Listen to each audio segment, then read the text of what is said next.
Who is the Lord that I should obey his voice to let Israel go? I know not the Lord, neither will I let Israel go. Wow. That staggering declaration of defiance from Pharaoh, it completely sets the stage for one of the most epic clashes of will in recorded history. Welcome to another explainer. Today we're looking directly at the source text of the book of Exodus to witness an incredible escalation of power, resistance, and ultimately liberation. Okay, let's dive right into this. We're going to trace this narrative straight from the ancient text to see exactly how Pharaoh's initial arrogance triggers a systematic, almost surgical dismantling of Egypt's natural and social order. It's a massive story featuring 10 catastrophic plagues, a very specific ritual of protection, and an entire society turned completely upside down. Demands and heavier burdens. So when Moses and his brother Aaron first arrive on the scene, they actually bring a surprisingly straightforward demand. They don't immediately ask for total emancipation right out of the gate. They just ask to let the people go on a short 3-day journey into the wilderness to hold a feast and sacrifice to their God. But notice how Pharaoh retaliates. Before this demand, the Israelites were provided the straw they needed to make their daily quota of bricks. But after, Pharaoh actively weaponizes their labor. He forces them to scatter all across Egypt just to scavenge for their own stubble. And yet, he strictly commands that the daily tale of bricks, the exact same quota, must not be diminished. It's just a cruel escalation, perfectly designed to break their spirits. Rivers of blood and swarms. Pharaoh's harsh refusal acts as the absolute catalyst for the divine response. And the escalation begins right at the heart of Egypt, its water systems. Aaron strikes the river, and the waters of Egypt are literally turned to blood. It kills the fish, makes it totally impossible to drink, and this is immediately followed by just an overwhelming infestation of frogs. Now, the text notes something pretty fascinating here.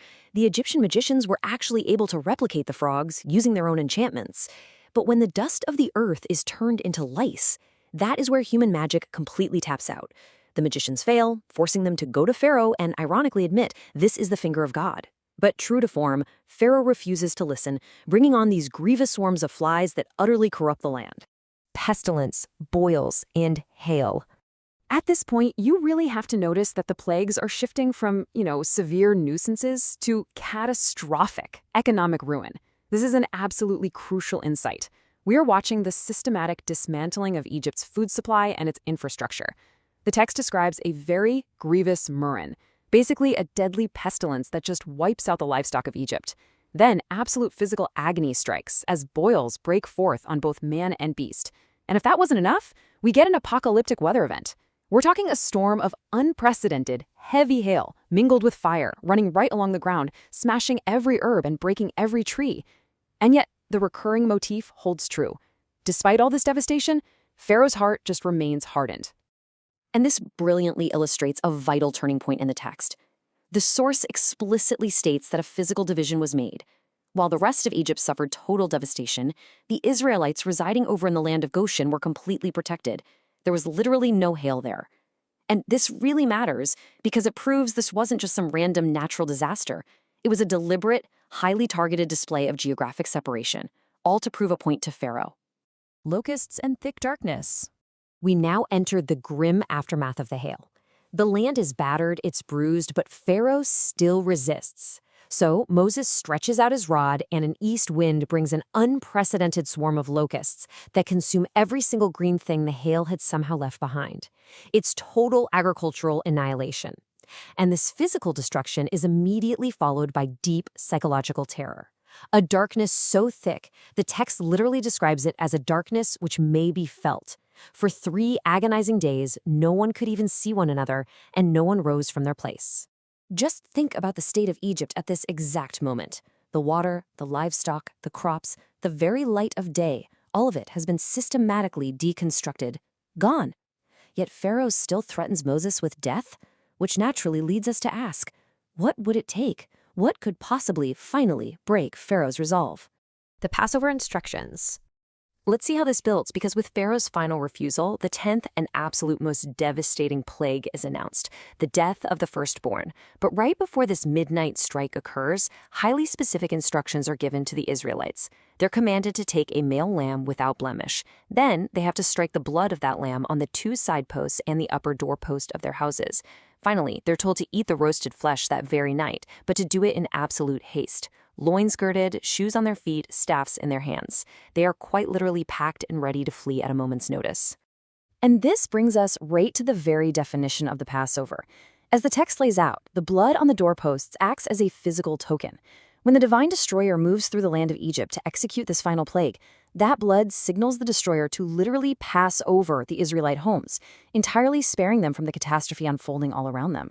It's just a profound ritual of salvation amidst absolute judgment. The final plague and Exodus.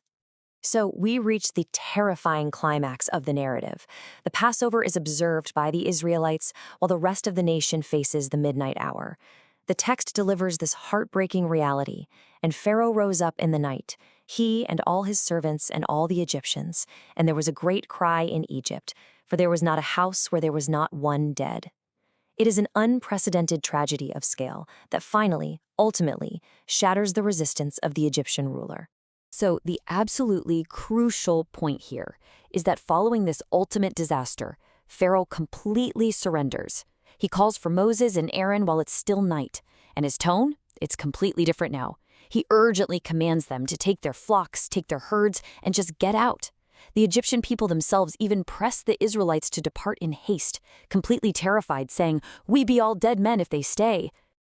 And so the Exodus begins. The text records an incredible figure here, approximately 600,000 men on foot journeyed out of Egypt. And that's not even counting the children or the mixed multitude of others who went up with them. Just think about the sheer suddenness of this moment. 430 years of sojourning and bitter bondage in Egypt, all brought to a sudden dramatic end in a single night.